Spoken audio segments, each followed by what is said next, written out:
Hello, dear. It's Heather, and you're watching Save Today with Heather J. I'm somebody who has spent her entire adult life living paycheck to paycheck and being one life event away from financial crisis. Because I needed that to change for good, for real, I decided it was time to create a budget and actually stick to the budget. And so I created this channel as a way of kind of increasing my odds of getting through the hard times. Because when I've done this in the past, I get about 6 to 8 weeks in and it gets too difficult and it gets, life gets in the way. In any case, it has never stuck before. So that is who I am and what this channel is about. This is just my budgeting journey. I am not a financial advisor. I'm not in any way any kind of professional, and you only have to watch 1 or 2 of my videos to see the 47 million mistakes that I make over and over and over again and learn that I'm definitely not a professional, and this is not a how-to in any way. I'm just somebody struggling, bumbling along, sharing my journey for those who are feeling a little bit isolated and alone in their own journeys. Today's video is a one-off. I am filming my biannual budget assessment, basically 6 months in review. As we close out October, I will have worked on this budget for 6 months, which is huge for me. In the past, I've gotten 6 to 8 weeks before I've fallen off. And my 6 to 8 week mark in this particular journey was rough. And honestly, if it weren't for this channel and for you guys, I possibly would have stopped and started over again and given up, thrown up my hands. But thankfully we made it. And I wanted to do a 6 months in review and then another yearly review and just kind of see in these kind of small chunks how much we were able to get towards whatever the big term goal is. And honestly, I don't really yet have a big end goal. Like, I didn't set up this channel to say I want to put $50,000 into my retirement savings. Like, I just want to get out of debt and be able to have money to buy some of the nicer things I'd like to have. That's kind of my beginning, and it's going to adjust as we go through, and eventually I'm sure my goal will be I want $50,000 in my savings account. But that's not here right now. I just want to get that debt paid off. Priority number 1. So I want to take a look at what that looks like. What did I get paid off in 6 months? I see a lot of these. I say a lot. I've watched a few other budgeting channels, and I see people say, oh, I paid off whatever, $2,000, $10,000, and yes, you did. But I think in those instances they're selling themselves short. I paid off $10,000 in credit card debt. Yes, you did, but you also paid off an incredible amount of interest in that, and you aren't tracking that. And I think you're selling yourself short. When you've paid off $10,000 in credit card debt, that took you $15,000 to do it because of all of that interest rate over that length of time. And so I'm also including that kind of in there. I've got my starting number. This is what it looked like when I set up and then what it paid to get in there. I did get this written down and decide it was kind of sloppy, but now it's written down and I can't change that. When I do my 1 year in review, my second biannual budget assessment, I will write it differently. So it's going to be sloppy today. So the first thing we're going to look at here is, what did I get completely paid off? Not just addressed into monthly payments, but completely paid off. So when I started this, I had one credit card that I just had $326 left on that. In the month of May, I paid $200 of that. And in the month of June, I paid $126 of that. That was a credit card that was closed out and I was having to pay off the creditor. So interest was not being added to that. It was already included and no additional. So I paid the $326 for that. There was no difference there. The second thing I have on here, though, I paid a lot extra for. This was my U-Haul boxes. For those of you who you weren't here from the beginning, I move a lot, and this last move, I wasn't 100% certain where I was going to end up at the time I was packing. I had 3 different options that were available to me that I was exploring simultaneously. And at the time I was packing up my household, I was not 100% certain where I was going to go. So I put my stuff in U-Haul boxes, U-Haul's versions of pods, where they drop off a plywood box that you put your stuff in, and then they take it away and store it for a while. And so I had my stuff in storage on the other side of the country from where I was at, and my initial estimate to get that shipped to where I currently am was $2,667. By the time I had the money to do that, it was significantly more. The shipping costs were more, there was additional delivery fees, and then I had to pay movers to unload it. So I ended up having to pay $3,958.85 to pay that initial debt, which was $1,291.85 more than I had initially thought that was going to be. That's important. This $1,291, this is important. That's a huge amount. Those of you who are paying off your credit card debts, your interest is important. You've paid a lot more than you think. My toll roads were initially $198.85. That's a whole story. I did end up only paying $133.85, so that was $65 less than I had thought. That's great. It's fantastic to have to pay less on a debt, especially when we have others we're paying more for. I had this Banner Health. This was a COVID test that my insurance didn't cover, so that was $50. That's what I paid. There was no difference there. And then this AR Strat is collections for some medical equipment, $41.66. That's what I paid. No difference there. So I paid off $3,284.15 in initial debt, but it cost me $4,511 to do so, which was $1,226.85 more than I thought I was going to be paying off when I set up this budget 6 months ago.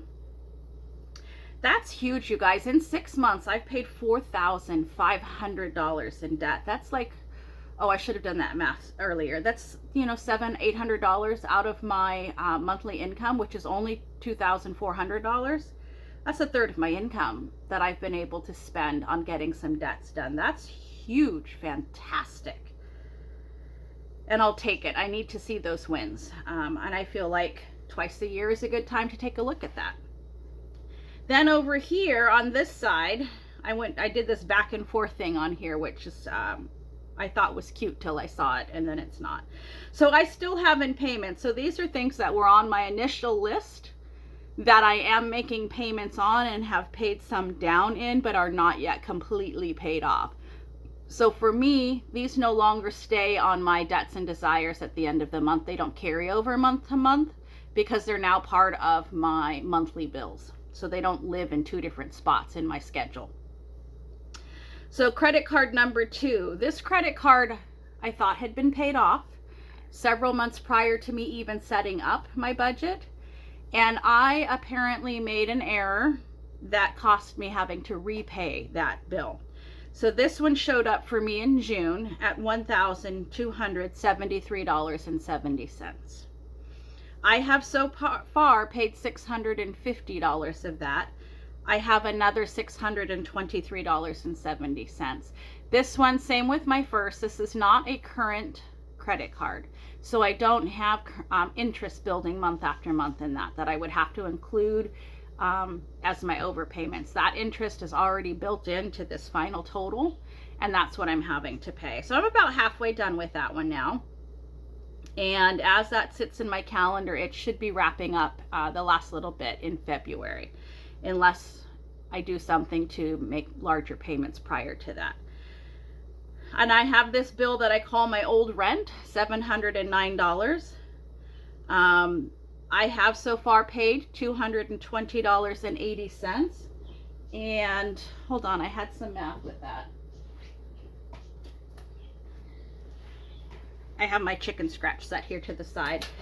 I have paid $7.98 of this $220 is more than my initial bill at $709. I do still owe $496.60 on this, and if I pay that at the rate I'm going to be, that I've been paying, I will have an additional $18.62 that has cost me to pay that. And I'm including what that is that's the money order fee and the stamp fee. Those are extra fees that are part of getting this bill paid that weren't part of the initial, when I initially put this on there. That matters. We're paying extra. That matters. Acknowledge that. I'm acknowledging that. And then I have my student loans. I made my first ever student loan payment for $69.74. I owe $6,981. I paid the $69.74, so I still owe an additional $6,911.26. This bill is set up to take 10 years, and the interest rates are already built into this. I don't want to take 10 years to pay that off, but I don't yet have the extra funds in my budget to put an extra $300 to that each month and get that paid off in 2 years. So right now I am working on $8,963.70 worth of debt. I have paid $940.54 towards that, which means I'm still making payments on $8,031.56. This is what's current and still in payments. So that's where that sits for me. I have a tentative plan to get this old rent paid off very quickly in probably November, possibly December, and we'll talk about that as I get into setting up those budgets. But I have a tentative plan to get this old rent out of here, and then we'll see what adding to my student loans looks like to get this out of here. But that is what is currently in payments for me that has come off of my carryover for my monthly debt. However, I did have some new debts that just got added in. I have 2 new things that showed up. Those will have to start being addressed in this next quarter. I have 1 collections for $474 that I was not aware of when I set my budget up. And I have some library fines for $83.98 that just showed up. Both of these just showed up in the last 7 to 10 days. And I have not yet addressed these and what payments on that will look like and where that fits into my budget yet. So I do have some new debts of $557.98 that has been added into my running total. So we'll have to see where that goes in the next 6 months. And then back over here, I did have savings started. At some point, I will want to start putting money into savings. Initially, I will be having savings just to, I want to save X amount of dollars to go buy this thing, and then that savings will disappear, and I'll have new debt as I make finance payments on that thing. But that hasn't even started yet. So right now, May to October, I have $0 in savings. I did want to just address the savings as part of this because eventually, obviously that's some long-term goal, some future goal, but until all of this is taken care of, this doesn't make sense to start climbing that. And in my opinion, and I feel like I am kind of in the minority in this, in the budgeting genre, make sure I'm recording, yes. A lot of budgeters are doing both paying off debt and putting towards savings. And I feel like that is false security, because you don't really have savings if you still have this debt, right? This money could move over and get your debt paid off faster. And your debt doesn't go away if you lose your job. So I don't know. I feel like when your savings isn't savings until your debt is paid off. So I'm just paying off my debt. Also, I'm somebody who's quite comfortable. I say comfortable, it's not pleasant, but I'm used to living paycheck to paycheck and just not having any extra. And it does not make sense to me to have extra when the paycheck to paycheck is still such a grind. I don't know. That's just how that makes sense to me. So I don't like this back and forth thing that happened here. In the future, it will all be on one page, or it'll be all, if it's so much that I have to carry it over to 2 pages, it will start on one and go over there. We're not going to do this bounce back and forth.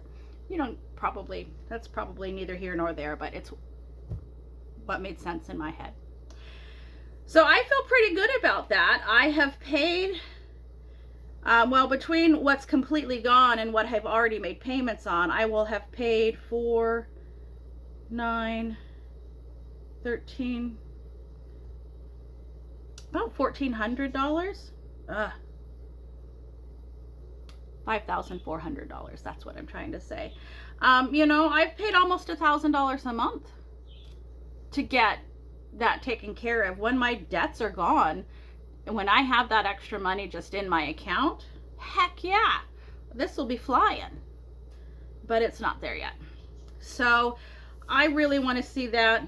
I hope you guys can take a look at some of what you've paid off and kind of celebrate your wins for that, because these are huge numbers. These are, this is nice to see. That's it for today's video for the budgeting this one off. Just a biannual, twice a year budget assessment, just to see where we're at. I do go over my art again at the background, and I am going to continue that with this project. I have mentioned a couple of times, I'm working on project number 3 right now, and project number 3 has been, I've said a couple of times, this is using up the leftovers of leftovers of leftovers fabric, and I wanted to kind of talk about how these projects kind of progressed, and so that's where that's at. First, let's take a look at where I'm at with project number 3. Project number 3 is going to be just a play purse for one of the granddaughters, whether that's the granddaughter in this state or one from sending it off to the next, my granddaughters who live out of state. So I did get the 3 panels sewn together. I did get this lined. I do have my sides sewn on there, and I did get my strap is ready to be sewn. This is going to end up being some hand stitching. I'm going to get some fabric down on this side to hold this seam together. My sewing machine's not going to go through all of these edges at this point. It's too thick. And then this will be the strap that gets sewn on here. I'm going to have to get some D-rings, which I think I have in there.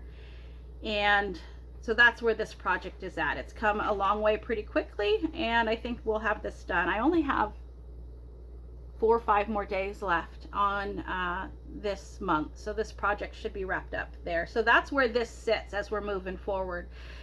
But again, all of these that I'm using up were pieces that were left over from other projects, and just the way they came together instantly when I saw these scraps and what was left, this little girl's play purse is what came to mind. But where did those come from? I was in college taking classes that were both business and sewing related classes. I was taking some apparel sewing, and one of my very first classes was just some construction and how to read a pattern and get that together. And I had gone to the fabric store looking for just a basic shirt fabric, and I found this linen-like fabric. It was very, very thin, very flowy and comfortable, and I was living in a very hot part of the country at that point in time. But it was a little thin and kind of see-through. When I just draped one layer over my hand, it was kind of see-through, and I was uncomfortable with the idea of having this thin fabric and being able to see through it and see my undergarments. But I really liked how light that fabric felt. And then in the same trip, as I'm walking through the store, I found this really light and airy, I don't know, tulle fabric, organza, some sort of polyester thing that was very light and fluffy. And when I laid that over that very light linen fabric, it was no longer see-through, and it's so beautiful. It's the prettiest thing I have ever owned in my life, and I made that. And I wear it occasionally. It's very, I love having it. But I had extra of this fabric left over. This fabric is very itchy. And so any of the places where it's touching the skin, I have that lined with the with this linen cotton. But I had extra of this, and I wanted to use that up somewhere and had no idea where I wanted to use that. Same college, same instructor, different class. We were learning some different embellishment techniques.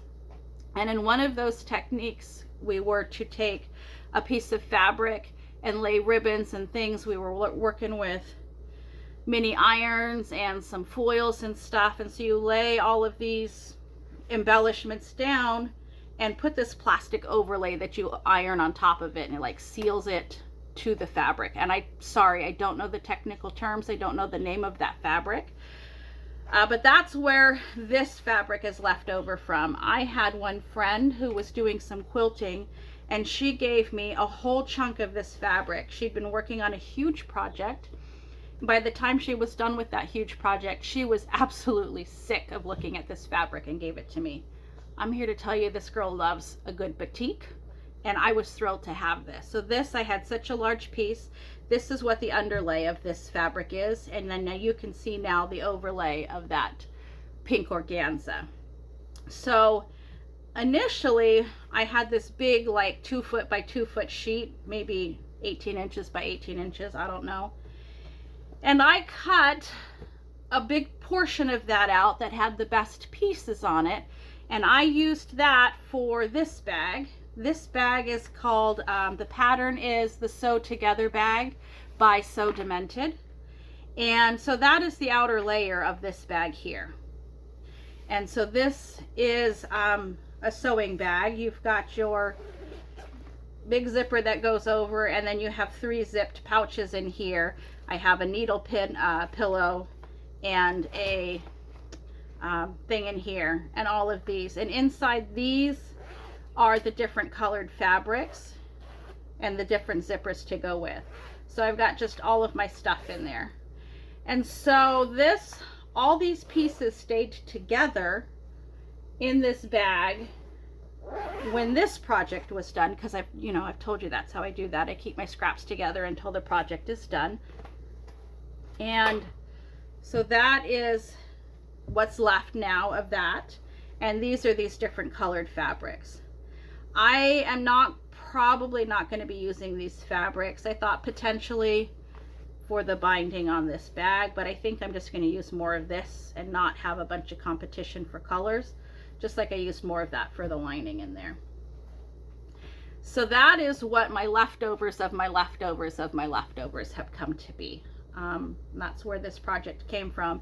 And then when this purse is done, all of this moves back into my stash. These small pieces will be part of that scrap system I have talked about in other videos, and this will go back in with just the larger pieces.